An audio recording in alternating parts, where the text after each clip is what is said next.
Hey everyone, welcome to Control Alt Do Leet. We'll be solving LeetCode problems to learn a programming language. This series is for learning Rust. Today we are tackling a classic problem from Blind 75 list using Rust, longest repeating character replacement. Let's break down this problem. You are given a string S made up of uppercase English letters and an integer k. You are allowed to replace any character in the string with any other uppercase letter, but you can only do this up to k times. Your task is to find the length of the longest substring where all the characters are same after making these replacements. Let's walk through the sliding window technique with an example string. Let's say k equal to 1. First, let's figure out what makes a window valid. Imagine a window with the characters A and B. The frequency of A is 2 and frequency of B is 1. To make all the characters in the window same, we can either replace both A's with B or replace one B with A. Since we are allowed up to 2 replacements, this window is valid. In general, a window is valid if the number of characters we need to replace is less than or equal to k. That is, to determine how many replacements are needed, we look at the most frequent character in the window. Let's say the most frequent character in the window appears max frequent times. The number of characters we need to replace is window size minus max frequent count. Let's apply sliding window technique for this example. We start with both left and right pointers set to 0. We update the frequency count of the character at the R pointer. Since the window size is 1 and k equal to 1, this is a valid window. We then calculate the window length, which is also 1. Next, we expand the window by moving R pointer to the right. We update the frequency count of the new character and check if the window is still valid. If it is, we update the window length to 2. We repeat this process, expanding the window and updating the window length to 3 and so on. The window expands as long as it's valid.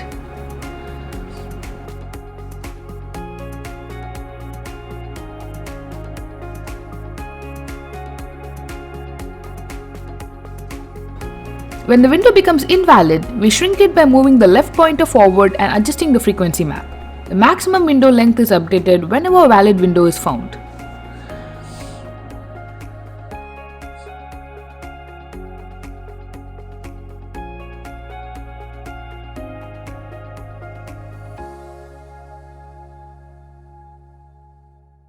Let's dive into coding section.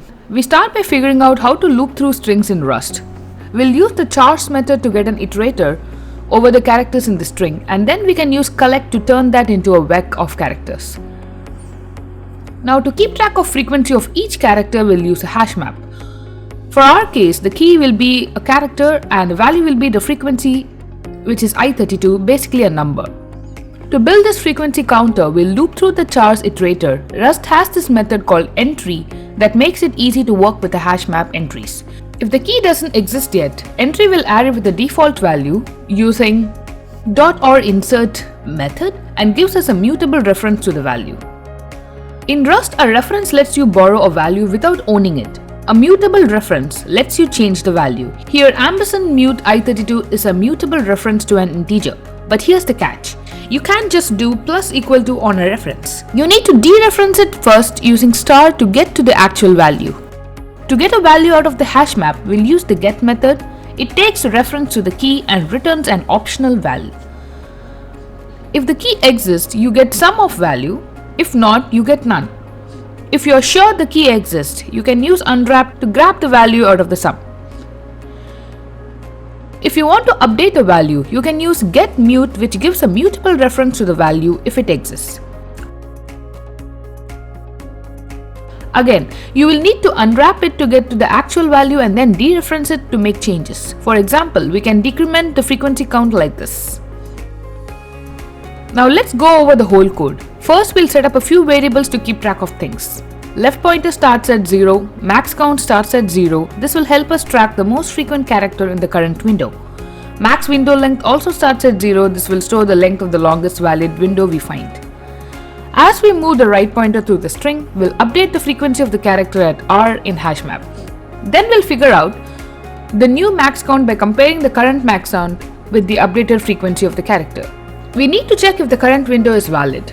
To do that, we subtract the max count from the size of the current window. If this difference is bigger than k, it means we've got too many characters to replace, so we need to shrink the window.